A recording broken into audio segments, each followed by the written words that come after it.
কুমিল্লার নাঙ্গলকোট উপজেলার বিশিষ্ট সামাজিক ব্যক্তিত্ব ব্যাংকার বাহাউদ্দিন কোরাইশি শুভ খানের নিজ অর্থায়নে ৫ শতাধিক বন্যায় ক্ষতিগ্রস্ত মানুষের মাঝে নিত্য প্রয়োজনীয় পণ্য উপহার হিসেবে বিতরণ করা হয়।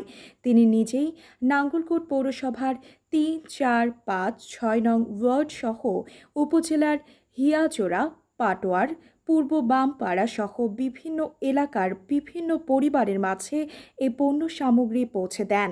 এ ব্যাপারে তিনি বলেন, সামগ্রী যারা কিনছেন এবং বিত্তবান যারা আছেন তারা আসলে অনেক পরিশ্রম করে এই কাজটা করতে হবে, সেটা হলো বিত্তবানরা সাহায্য এগিয়ে আসতে হবে।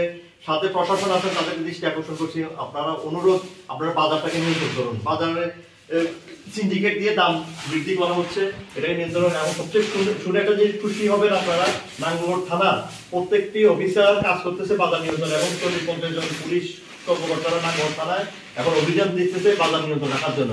এবং এই বাজার নিয়ন্ত্রণের সাথে পুলিশ অভিযানের সাথে সাথে নাঙ্গলকোট থানা যারা ব্যবসায়ীরা আছে বাজার মূল্য নিয়ন্ত্রণে নিয়ে এসেছে। এইভাবে প্রত্যেকটা থানায় অভিযান করতে হবে, তাহলে বাজার নিয়ন্ত্রণ হবে। এছাড়াও বাংলাদেশে যারা বিত্তবান আছেন, যারা আজকে এই সমাজের মানুষের কষ্টের মাঝে যারা দাঁড়াবেন, আমরা আপনাদের প্রতি সহযোগিতার হাত বাড়িয়ে দিচ্ছি। আপনারা যে বিদেশ থেকে আছেন সহযোগিতা করবেন, কুমিল্লা, নোয়াখালী, ফেনী, চট্টগ্রামের মানুষের জন্য সহযোগিতা করবেন, এটা আমাদের অনুরোধ। এই মুহূর্তে আপনারা না আসলে ওনারা অসহায় হয়ে যাবে এবং কষ্ট জীবন যাপন করতেছে, তাদের পাশে দাঁড়ান এবং সারা বাংলাদেশ দাঁড়ান।